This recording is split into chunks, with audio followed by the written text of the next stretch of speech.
Hello everyone. तो चलिए start करते हैं आज की वीडियो। और इससे पहले मैं ऑलरेडी जो है 3 वीडियोस डाल चुका हूँ हमारे चैप्टर की, जो कि है डायरेक्टिंग। और आई होप आपको वो वीडियो हेल्पफुल भी लग रही होंगी। इसके अंदर जो है, इस वीडियो के अंदर मैं सिर्फ मोटिवेशन की बात करूंगा, यानी अभिप्रेरणा की बात करूंगा, क्योंकि जो अगला हमारा कॉन्सेप्ट है वो मैस्लोज हायरार्की होगा, जिसके लिए मैं चाहता हूँ कि एक सेपरेट वीडियो बने। तो चलिए अभी इसको स्टार्ट करते हैं, ठीक है। तो ये है अभिप्रेरणा की। अभिप्रेरणा का मतलब क्या होता है? तो अभिप्रेरणा का अर्थ उस प्रक्रिया से है जो इच्छित उद्देश्यों को पूरा करने हेतु लोगों को कार्य करने के लिए अभिप्रेरित करती है। So it's a process.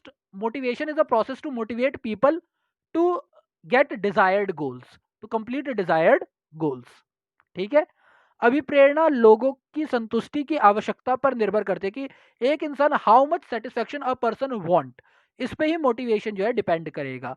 इसके द्वारा व्यक्तियों को उनकी जरूरतों और अनुभव इसलिए कराया जाता है, जरूरतों का अनुभव इसलिए कराया जाता है कि उन्हें उस जरूरत को पूरा करने के लिए कुछ कार्य करेंगे जो कि संस्था के हित में होगा। यानी कि एक पर्सन जो है वो नीड, पहले जरूरी क्या है कि अगर आपको किसी को मोटिवेट करना है तो आपको उसे बताना पड़ेगा कि भैया उसकी क्या नीड है और उसकी नीड किस तरीके से ऑर्गेनाइजेशनल गोल से जुड़ी हुई है। जब उसे इस बात का पता चल जाएगा तो वो ऑफकोर्स काम को बढ़ाएगा और ऑर्गेनाइजेशनल गोल से फायदा होगा, तो उसे फायदा होगा। अब जैसे कि मान लो कि एक कंपनी ने ये बोला कि अगर हमारा सेल्स जो है 30% बढ़ जाती है तो हमारे सेल्स के प्रॉफिट का 10% हम अपने एम्प्लॉयज में डिस्ट्रीब्यूट करेंगे। अगर उस कंपनी ने ऐसा बोला तो अब क्योंकि लोगों को जरूरत है पैसे की, तो उसने जरूरत के साथ अटैच कर दिया। लोग खुद ही मोटिवेट होंगे। जैसे ये बोल दे कि अगर आप ओवर टाइम करते तो हम आपको एक्स्ट्रा पेमेंट देंगे, तो इससे लोग मोटिवेट होंगे ज्यादा काम करने के लिए। अगर ये बोल दे, जो हमने एक बार पहले भी किया हुआ था, पढ़ा हुआ है, कि भैया अगर आप 40 यूनिट बनाते हो तो आपको पर यूनिट 10 रुपए मिलेंगे, लेकिन अगर आप 50 यूनिट बनाते हो तो हम पर यूनिट आपको 11 रुपए दे देंगे। इसमें भी मोटिवेशन है। तो जहां लोगों की नीड क्या है, पैसों की है, तो जहां हमने उनकी नीड को कनेक्ट कर दिया, नॉलेज से कनेक्ट कर नीड के बारे में बता दिया, तो वहां से मोटिवेशन स्टार्ट हो जाता है। ठीक है। तो आई होप आपको ये समझ में आया होगा। अब इसकी विशेषताओं के बारे में पढ़ लेते हैं। तो विशेषता क्या है, जरा इसको बड़ा कर लेते हैं। अब पेज के क्या है ना, साइजेस आगे पीछे होते रहते हैं। तो इसकी विशेषता ये है। पहला, अभिप्रेरणा एक आंतरिक अनुभव है। So it's a internal experience. सर्वप्रथम व्यक्ति के मस्तिष्क में कुछ आवश्यकताएं जन्म लेती है, यानी आपके दिमाग में कुछ नीड्स का जन्म होता है, जिसका प्रभाव आपके बिहेवियर में पड़ता है और उनको पूरा करने के लिए आपको कुछ कार्य करने के सोचते हैं। यानी कि जो मोटिवेशन है वो एक इंटरनल एक्सपीरियंस है। दूसरा, लक्ष्य निर्देशित व्यवहार, यानी कि आपका जो भी बिहेवियर होगा वो गोल ओरिएंटेड होगा। यह व्यक्तियों को इस तरह से व्यवहार करने की प्रेरणा देता है जिससे वे अपने लक्ष्यों को प्राप्त कर सके, जैसा कि मैंने आपको बताया ही। मोटिवेशन, देखो मोटिवेशन पॉजिटिव भी हो सकता है, नेगेटिव भी हो सकता है। सकारात्मक अभिप्रेरणा का आशय व्यक्तियों को बेहतर कार्य करने और कार्य को सराहने के लिए प्रोत्साहन देने से होता है। नकारात्मक अभिप्रेरणा से व्यक्तियों को धमकी या दंड देने के दंड द्वारा कार्य करने के लिए बल दिया जाता है। जैसे कि स्कूल में एक बच्चे ने होमवर्क पूरा कर लिया, दूसरा एक ने काम नहीं किया, तो एक तो है जिसको आप शाबाशी दे रहे हो, दूसरा हमारे टीचर धमकाते थे, अगर शनिवार तक कॉपियां चेक नहीं हुई तो तुम्हारे पेरेंट्स को कॉल किया जाएगा या प्रिंसिपल के पास भेजा जाएगा। तो जब हम काम तो पूरा हो रहा है लेकिन वो दंड या धमकी के द्वारा हो रहा है, तो वो नेगेटिव मोटिवेशन होता है। जबकि जब उसके काम को सराह रहे हैं, यानी प्रेज किया जा रहा है, आपको और ज्यादा मोटिवेट किया जा रहा है, तो ये हमारा क्या होता है, पॉजिटिव मोटिवेशन होता है। ये एक जटिल प्रक्रिया है, इट्स अ रिजिड प्रोसेस, क्योंकि व्यक्तियों की आवश्यकताएं अलग अलग होती हैं और घटती और बढ़ती रहती है। So different person different need, और वो हमेशा बढ़ती घटती रहती है।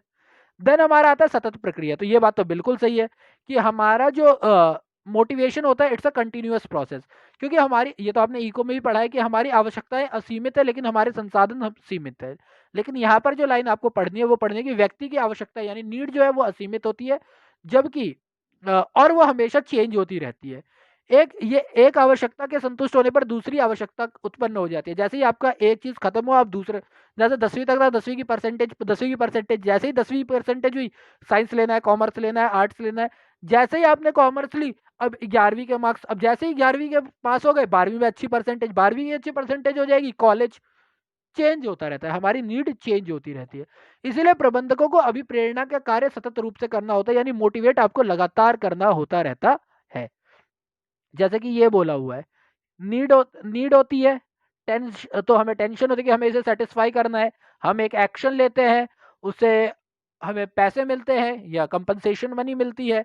उससे हमें सेटिस्फेक्शन मिलती है, जैसी सेटिस्फेक्शन मिली एक नई नीड की इमरजेंस हो जाती है, उससे फिर दोबारा नीड आती है और ये एक सर्कल लगातार चलता रहता है।